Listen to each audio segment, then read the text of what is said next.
At the surface level, Love After World Domination appears to be little more than an effective parody of the Power Rangers and of superhero media in general. It's generously seasoned with some legitimately funny moments, and everything about it was chemically engineered in a lab to be as cute as possible. It's pretty easy to like.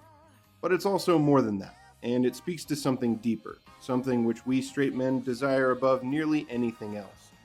And that, of course, is finding a cute girl that we can be our true autistic selves in front of. Hypothetically, which insect do you think would be strongest if it was a giant? See, I think it... I need to use the bathroom. Huh? Word of advice, though, maybe don't lead with it.